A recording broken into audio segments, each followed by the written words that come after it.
کہ امتیوں تک ہو جائے گی، اور فرماتے ہیں 80 صفحے صرف میری امت کی جنت میں جائے گی۔ معزز سامعین کرام، اس طریقے سے اللہ تعالیٰ نے کثرت امت نبی کو عطا کی، اور اللہ تعالیٰ معزز سامعین کرام قرآن پاک میں ارشاد فرماتا ہے وَلِلَّهِ الْمَثَلُ الْأَعْلَى، کہ یہ جو میری شان ہے اپنے محبوب پاک علیہ السلام کی طرف اشارہ فرماتے ہوئے اللہ سبحانہ و تعالیٰ کلام پاک میں کہہ رہا ہے کہ جو بھی اگر میری شان دیکھنا ہو، خدا کی شان دیکھنا ہو، خدا کتنا بلند و بالا ہے یہ جاننا ہو تو میرے حبیب کو جان لو۔ خدا کی شان کا اندازہ آپ نہیں لگا سکتے، لیکن اللہ تعالیٰ اپنے حبیب کو کہہ رہا ہے کہ یہ حبیب جو ہے یہ میری شان ہے۔ اور معزز سامعین کرام، اللہ تعالیٰ نے سارے انبیاء کرام میں معجزات اگر سب سے زیادہ کسی کو عطا کیے، کسی کو کچھ دیا، کسی کو کچھ دیا، معزز سامعین کرام فرماتے ہیں میرے محبوب سارے انبیاء کرام کے معجزات ایک جگہ ملا دیے جائے اور میرا معجزہ معراج اور معجزہ قرآن ایک جگہ رکھ دیا جائے تو خدا کی عزت و جلال کی قسم سارے انبیاء کرام کے معجزات پر جو دو معجزے اس کائنات میں بھاری پڑ گئے، وہ دو جو میرے اور آپ کے آقا کو عطا کیا گیا اللہ تعالیٰ نے، ایک تو قرآن پاک جو صبح قیامت تک کے لیے ہدایت اور روشنی، شفا اور رحمت والی کتاب ہے، یہ اس کے اندر کبھی بھی رد و بدل نہیں ہو سکتا، یہ بڑا منفرد معجزہ اللہ تعالیٰ نے اپنے حبیب کو عطا فرمایا، اور ہر کوئی جا کر اپنی استطاعت کے مطابق، کسی نے نار نمرود میں اللہ تعالیٰ کی نورانیت کا جلوہ کیا، کسی نے کوہ طور پر، کسی نے مردے جلا کر، کسی نے صبر کی چوکھٹ کو معزز سامعین کرام پار کر کے، ایک ایک نبی نے طرح طرح کی آزمائشیں دے کر خدا کے نور کی لذت حاصل کی، لیکن حبیب کی شان منفرد ہے۔ اللہ تعالیٰ نے معزز سامعین کرام عرش پہ بلا کر جلوہ عطا کیا، یہ اپنے حبیب کی شان ہے۔ اس طریقے سے معزز سامعین کرام امت مصطفیٰ میں ولایت کی دنیا میں ایک ایسا مقام ہے کہ جس کے مرید کسی سے معزز سامعین کرام ولایت میں کبھی کسی سے زیادہ نہ ہو سکے۔ معزز سامعین کرام کثرت کرامات معزز سامعین کرام ہمارے پیش نظر ہے کہ جنید بغدادی رضی اللہ تعالیٰ عنہ کی کرامت ہمارے پیش نظر ہے، حبیب اجمی کے جلوے اس دنیا نے دیکھے، بشر الحافی کی کرامت دیکھی، معزز سامعین کرام ذوالنون مصری کے جلوے دیکھے، ابو بکر شبلی کی مہارت دیکھی، خواجہ حسن بصری کے جلوے دیکھے، لیکن گزشتہ جتنے اولیاء کرام تھے اس زمانے میں موجود تھے، صبح قیامت تک آئیں گے، آج کی دنیا میں موجود ہے۔ ساری ولایت ایک طرف، جیسے نبیوں میں میرا نبی سب سے بے مثال، ولیوں میں میرا واس سب سے بے مثال ہے۔ ولایت کی دنیا میں سب سے الگ مرتبہ اللہ تعالیٰ نے کسی کو عطا فرمایا تو وہ غوث پاک کی ذات گرامی ہے۔ معزز سامعین کرام، جس طریقے سے یہاں پر اللہ تعالیٰ نے نبی کے نور کو وجود بخشنے کے بعد وَإِذْ أَخَذَ اللَّهُ مِيثَاقَ النَّبِيِّينَ، نبیوں سے میثاق لیا، وعدہ لیا، اپنے محبوب کی نبوت کا اقرار کروایا، جب اعلان ولایت کا معاملہ آیا، جب معزز سامعین کرام اپنے نور سے نور مصطفیٰ نے پیدا کیا، اس کا یہ مرتبہ بڑھایا، نور مصطفیٰ سے غوث پاک کے نور کو بنایا، غوث پاک کی پیدائش امام حسن امام حسین کے نور سے کی گئی۔ معزز سامعین کرام، شہر جلا کا بھی کیا مرتبہ ہے، غور کرتے چلے۔ حضرت سیدنا ابو صالح موسیٰ جنگی دور جیسا والد ہے، سیدنا عبداللہ سمیہ جیسا نانا ہے، حضرت سیدہ فاطمہ ام الخیر جیسی والدہ ہے، دادا حسن ہے، نانا حسین ہے، اس ہستی کے بیٹے کا نام غوث اعظم ہے۔ سبحان اللہ، سبحان اللہ، یہ شہر جیلا کی ذات گرامی ہے۔ معزز سامعین کرام، یہ جب نور مصطفیٰ کو اللہ تعالیٰ نے سب سے منفرد عطا کیا مرتبہ، تو جو حضور پاک علیہ السلام کے نور سے اللہ تعالیٰ نے سید شیخ عبد القادر الگیلانی کو اس کائنات میں بغداد میں بھیجا، گیلان شہر سے۔ معزز سامعین کرام، جب وہ مقام آیا، جب وہ مرتبہ آیا دینے کا، 18 برس کی عمر میں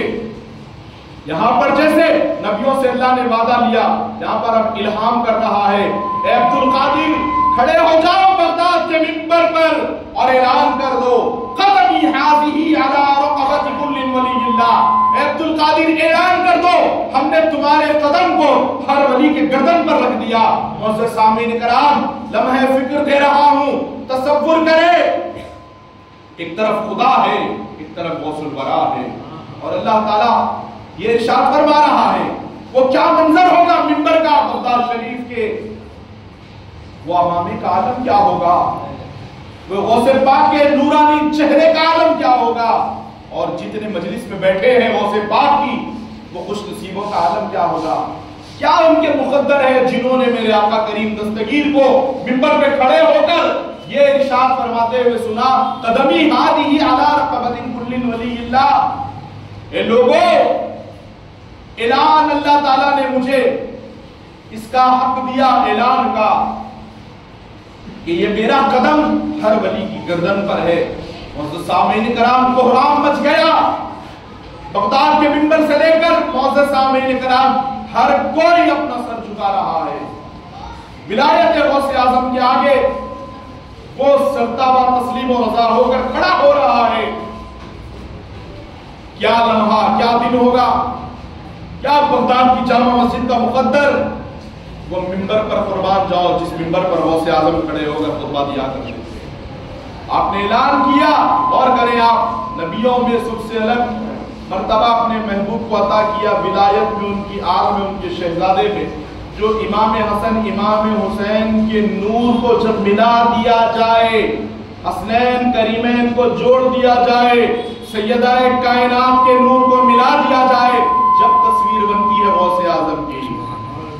جب تصویر بنتی ہے شاہ جیلا کی، سرکار غوث پاک رضی اللہ تبارک و تعالیٰ عنہ کو سارے ولیوں کا سردار اللہ تعالیٰ نے بنایا، سلطان الاولیاء کا لقب دیا گیا، اور معزز سامعین کرام جنہوں نے سر جھکایا، گردن جھکا لی، وہ ولایت کے منصب پر فائز ہو گئے، درجے بڑے ہوتے چلے گئے۔ جنہوں نے اس قدم کا انکار کیا آج بھی کرنے والے ہیں، ذرا بچ کر رہنا شہ جیلا کی مار سے، دنیا نہیں جان سکتی واہ کیا مرتبہ ہے غوث والا تیرا، اونچے اونچوں سے، اونچے اونچوں کے سروں سے ہے قدم آلا تیرا،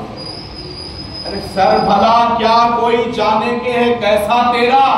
اولیاء ملتے ہیں آنکھیں وہ ہے تلوا تیرا، اولیاء جس کی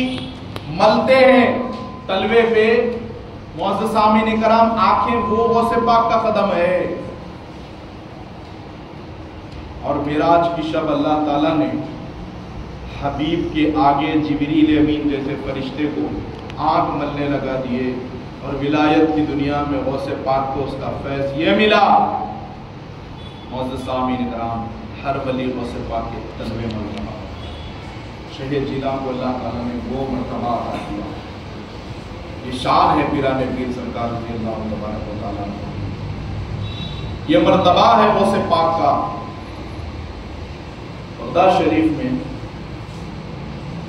ایک حجرہ ہے غوث پاک کا، اور وہ حجرہ کون سا حجرہ ہے؟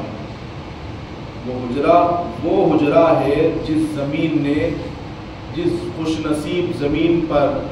غوث پاک نے سجدہ کیا، وہ حجرہ ہے غوث پاک کا، مختصر سا ہے، اندر آستانے کے اندر ہے، شہ جیلا کی جالیوں کے روبرو ہے، اور وہ جگہ کی خوش نصیبی دیکھیے اللہ تعالیٰ نے کیسے اہتمام کے ساتھ باقی رکھا ہے، وہ زمین کا وجود، وہ زمین کی خصوصیت، وہ زمین کی خاصیت اس لیے باقی رہ گئی کہ وہاں سر اس کا جھکا ہے جس کے سر جھکنے پر خدا کو ناز ہے،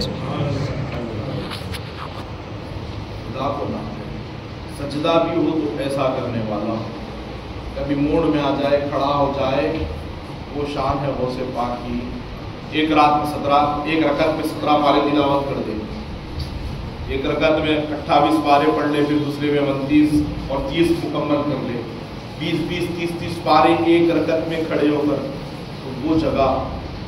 سرکار غوث پاک رضی اللہ تبارک و تعالیٰ عنہ کے عبادت کی جگہ حجرہ شریف، پیران پیر سرکار حضور غوث العظم دستگیر رضی اللہ تبارک و تعالیٰ عنہ، جب آپ نے اپنی ولایت کا اعلان فرمایا اور یہ کہا کہ میرا یہ قدم ہر ولی کی گردن پر موجود ہے، تو ہزاروں لوگوں نے اپنے سر کو جھکا کر اس بات کا اعلان کیا، بل علی راسی وعینی یا شیخ عبد القادر، اور سے پاک آپ کا یہ قدم صرف ہماری گردن پر نہیں۔ میں غریب نواز کا ایک واقعہ سنا رہا ہوں۔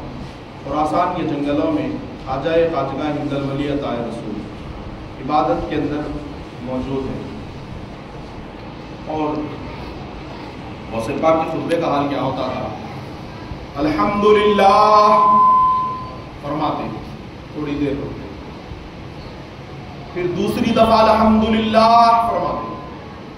یہ 2 مرتبہ جو الحمدللہ آج بھی کئی خطیب کہتے ہیں،